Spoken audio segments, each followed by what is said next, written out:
सर्वसामान्यांच्या हक्काचा आवाज जागर जनस्थान। नव्या 1/660 मेगावॅट वीज निर्मिती प्रकल्पाच्या पूर्ण बांधकामाचे टेंडर संबंधित कंपनीला देण्यात आले असून प्रकल्प परिसरातील साहित्य सुरक्षेबाबत गंभीर प्रश्न उपस्थित होत आहे।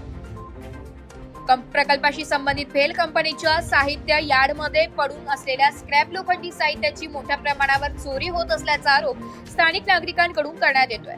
त्यामुळे भेल कंपनीचे दिनेश जावळे यांचा चोरांशी घनिष्ठ संबंध असल्याचा दावा आरिपाई कामगार संघटनेचे जिल्हाध्यक्ष रजनीकांत इंगळे यांनी केला। मिळालेल्या माहितीनुसार अज्ञात चोरट्यांकडून यार्डच्या कंपाऊंड भिंतीवरील तार कुंपण तोडून रात्रीच्या वेळी प्रवेश केला जात असल्याचा दावा करण्यात येत आहे। विशेषतः रात्री 10 ते 12 वाजेच्या दरम्यान स्क्रॅप हंगर वाहनाद्वारे बाहेर नेले जात असल्याची चर्चा परिसरात सुरू आहे। यामुळे सार्वजनिक निधीतून उभारल्या जाणाऱ्या प्रकल्पाच्या मालमत्तेची आर्थिक हानी होत असल्याची भावना नागरिकांमध्ये व्यक्त केली जात आहे। या संदर्भात संबंधित अधिकाऱ्यांशी संपर्क साधला असता समाधानकारक माहिती मिळत नसल्याचा आरोप काही नागरिकांनी केलाय।